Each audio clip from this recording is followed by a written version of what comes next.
No. No. Why should I do that? That's, what they say, public trust, public office, public has nothing to do with the follicle test, please. There's no, wala namang connection yung sinasabi niya. He's always had that weakness every time when he was still working for me. If he believed in what he was saying, why did he work for me? In April 2024, Rodriguez had also urged Marcos to undergo a hair follicle drug test amid allegations that he was a drug user. Meanwhile, in January 2024, former President Rodrigo Duterte also made strong allegations against Marcos, accusing him of being a drug addict. Duterte added that Marcos was allegedly once on the watch list of the Philippine Drug Enforcement Agency. Marcos, after Duterte's statement, released a medical certification proving there is no trace of drug abuse from his examination. Halo-halo na ang aking nararamdaman, pero alam kong ito ang dulo at hangganan ng aking pagtitiis at pananahimik. Hindi na tayo mananahimik! Dahil nalaman kong pati ang mga anak niya ay nagdodroga na. Kinasusuklaman ko pa ang pag-alok ng mag-inang si Sandro ng droga ang aking mga anak at iba pang mga kamag-anak. Yan ang hindi ko na mapapalampas. Sa loob ng halos 4 na dekada, wala akong ibang pinangarap kundi maipakita sa sambayanan na hindi kami masamang tao. Hindi masama ang pamilya Marcos. Gusto kong ibangon ang dangal ng aking ama. Sa pamamagitan na nagpagtatrabaho para sa bayan, sinikap kong maging mabuting gobernador, kinatawan, senador.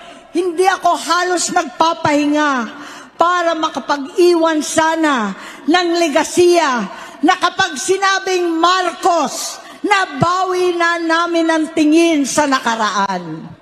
Ngunit sa kagustuhan kong maging responsableng anak, matupad ang pangako ko sa aking ama, nabigo akong maging mabuting kapatid. Naging mahina ako kay Bongbong. Sa kapulisan at sundalo, sa lahat ng mga leader at tagapagpatupad ng batas, siya ang Pangulo natin ngayon. Sinabi ko kung anong kalagayan niya ngayon. Tulungan niyo akong mapabuti ang kanyang kalagayan. Tulungan niyo akong matulungan siya. Hindi niya ako kalaban. Ang kalaban niya ay ang sarili niya. At noong 2016, kasabay ng kampanya ni dating Pangulong Duterte laban sa droga, lumabas ang pangalan ni Bongbong sa listahan. Nakasama siya sa listahan ng mga celebrities, mga artista, Maricel Soriano at iba pa. Masinsinan kong kinausap si Pangulong Rodi. Halos manikluhod ako. Sinabi kong ayon sa kapulisan, dapat usigin ang mga pusher at saka na lamang sagipin ang mga user. Naligtas si Bongbong. Labis ang takot ko at pag-aalala. Kinausap ko siya at nagsabi siyang talagang siya ay nagbabago na.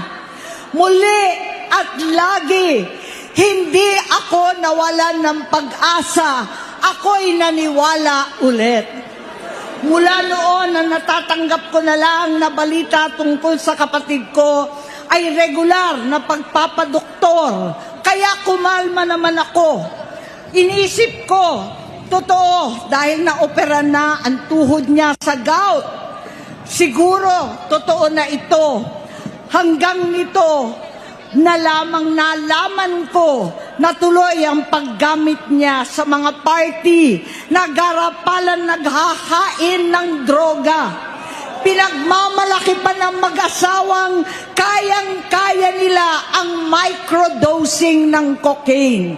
Hati-hatiin daw para 4 na beses sa isang araw. Hindi mabibisto. Ang pampapadoktor, pinalabas nilang pag-stem cell.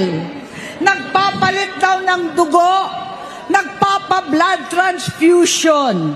Kayang-kaya raw, hindi ko maintindihan ang pinagsasabi. Halo-halo na ang aking nararamdaman, pero alam kong ito ang dulo at hangganan ng aking pagtitiis at pananahimik. Hindi na tayo mananahimik! Dahil nalaman kong pati ang mga anak niya ay nagdodroga na. Kinasusuklaman ko pa ang pag-alok ng mag-inang si Sandro ng droga ang aking mga anak at iba pang mga kamag-anak. Yan ang hindi ko na mapapalampas. Sa loob ng halos 4 na dekada, wala akong ibang pinangarap kundi maipakita sa sambayanan na hindi kami masamang tao. Hindi masama ang pamilya Marcos. Gusto kong ibangon ang dangal ng aking ama.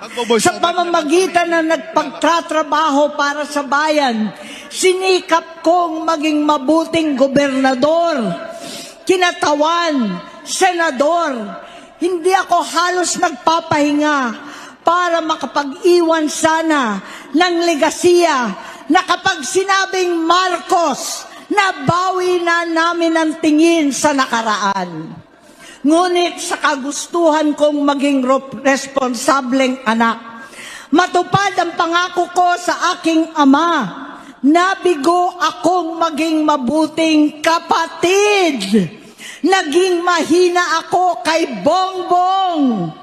Sa kapulisan at sundalo, sa lahat ng mga leader at tagapagpatupad ng batas, siya ang Pangulo natin ngayon. Sinabi ko kung anong kalagayan niya ngayon. Tulungan niyo akong mapabuti ang kanyang kalagayan. Tulungan niyo akong matulungan siya. Hindi niya ako kalaban. Ang kalaban niya ay ang sarili niya.